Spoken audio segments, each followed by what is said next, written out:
All right, well, most of you guys know that I posted a video about a week ago, and it was almost instantly taken down by YouTube for spreading misinformation. That's what they said. That's what the warning was for: spreading misinformation about the C word. So I now know that I cannot just say certain words, or they're going to pick it up and take it down. And if I get another one, then I get a strike and potentially having my channel removed for spreading this misinformation about that word. So what I'm going to say in this video is, though, if your company, the people you work for, require you to get that jab, you need to look at the people that aren't having to get it. The White House doesn't require you to have it. The FDA workers don't have it, or aren't being required to have it anyway. The CDC workers are not required to have it. So why is your job making you do it? Why is your job saying that, you take it or you have to leave? If all of these government officials and government facilities and things like that are not required to take it, then why is anybody else? I am 100% against these things. This ain't mine. This is my wife's car. But see, now she works in a pharmacy, so they do testing and they do, so I don't really blame them necessarily for, wanting people that work there to wear it. I can't say that I really go against that, considering they deal with a lot of it on the front end. So, but as far as being able to shop or being able to go to the store or any of that, everybody, you still have a handful of people out there that are pro all the mandates and all that. But there's a lot of people getting tired of this. There's a lot of people that are over it. They don't want to do it no more. They don't believe it. And just as a lot of us have said, not all of us, but a lot of us have said the whole time, this is all BS. This is a political thing. And now it's got us into such a situation that you can't even work in certain places unless you get the jab. Now, how is that? That's not, you can't force people to take it. Now, granted, there are jobs everywhere available. So if your boss tells you have to get it, if your company tells you have to have that, I would say, later, I'm gone. And because you can find employment elsewhere. I promise you. There's a lot of employers that don't agree with any of these mandates or any of these things that they're wanting us to do or trying to require us to do. So trust me, you'll find someone that is pro stand your ground, you know what I mean, and will hire you. And I didn't wear a thing the whole time. And I had COVID. At the point that I got COVID, I quarantined. I was at home for about 3 weeks. I stayed in. I didn't feel bad. I got a lot of work done around my house because I felt fine, but tested positive. So I didn't have a choice but to stay home and away from everybody for a while. So, which also in turn got my kids quarantined for like a month and a half. So in my opinion, anybody that says or thinks or wants to believe that Joe Biden is not in bed with the Taliban, or is not, there's a purpose behind this. We all know that he has ties to China and things like that. Well, China is right there with the Taliban.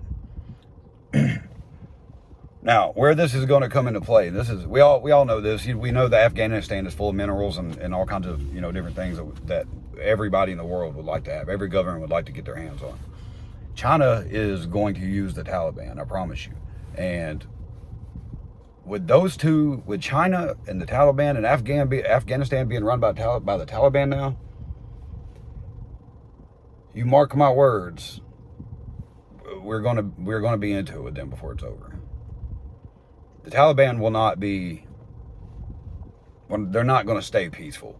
We already know they've already set a woman on fire for not wearing a burqa or something. They're going around and killing Afghans that have Bible apps on their phones. They're not going to stay peaceful with Afghanistan, with Americans, with our soldiers.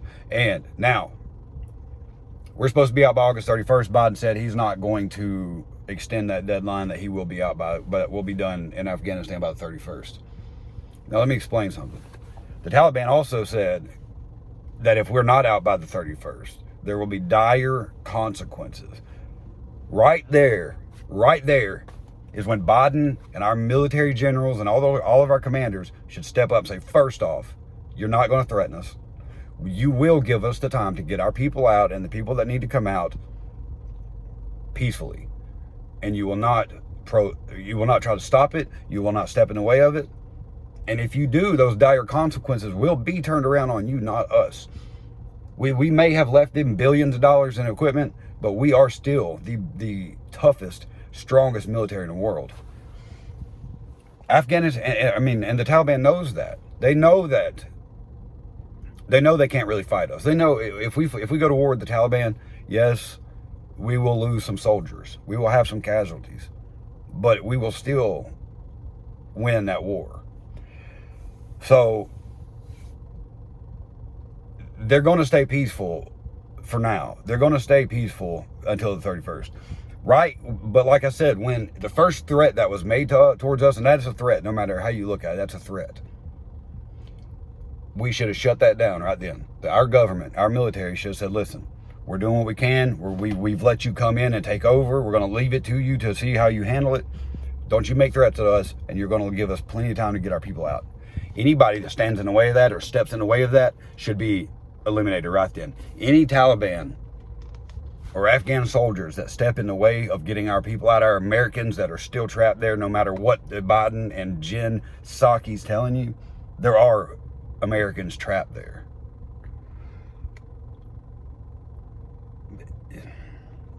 I can't believe that anybody's trusting the Taliban, that any government official will trust anything that they say. It's just crazy to try to think and believe that our government leaders, the Biden administration, is taking such a soft stance on this thing, knowing that we have soldiers and civilians there, Americans in general. I don't care about getting the Afghans out. I don't care about none of that until our Americans are brought home. I'm not against having other people come here, other people of nationalities or whatever. We are the best country in the world, and we are the best country for these people to come here and prosper. But I am against it when you're putting those people first and not making it a point to go around Afghanistan or to get in contact with these Americans that are there that want to get out of there. Because once after the 31st, if there's Americans left in Afghanistan, it's not going to be good for them. They may make it there for a while, but it won't take that long till something happens to them, and Americans will start being killed if they're left in Afghanistan. That should be priority number one. Our military and our civilians that are there. Biden and Kamala Harris and Jen Psaki and their whole crew needs to be gone. What I want to see is everybody get on Joe Biden's ass like they did Trump. Like I said, at some point, we got to make these people realize that we're going to put us first. America comes first. There's nothing wrong with being an American and saying, I want my country taken care of first. Instead, we have a government that wants to shut us down and restrain the Americans and put us second. And would much rather take care of a bunch of Afghans or other people. I've said it 100 times. I'm all for helping everybody. I help people every chance I get if I can. But I'm not going to put someone else's well-being over mine unless you are my family.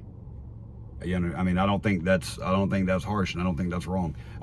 If it means my kids' well-being, my wife's well-being, my mother, father, sisters, whatever well-being over yours, I will pick mine first. That's what we should all do. You should always fend for yours first, stand for yours first. Just like with our country, America should be first, but no, we're not. We're last because we're taking care of the whole world instead of taking care of real Americans, real veterans that have put their life on the line to make sure that the Taliban don't take over like they just did. What about law enforcement? How come we're not praising them? Give them something for what they do here in America instead of shitting on them every single time you turn around, and that's what y'all do. Our military and our law enforcement should be, in my opinion, some of the most uplifted people in this country. Well, anyway, this is just kind of a rant video. It's not really anything about anything specific, but I did want to put something out there because I did get my last video taken down like quick. So, but anyway, if you guys enjoy this video, please be sure to share, leave a like, leave a comment. Just like a lot of videos like mine, we've got to keep activity on these channels, because if not, they're just hidden for the shadow banned. They're hidden from the algorithm. So you've got to leave, you got to get them active. Got to leave a like, share them, comments. Leave a comment about how you feel about what I said, if you agree or disagree, or how you feel we should handle the Afghan situation. So, but that's it. I appreciate you guys.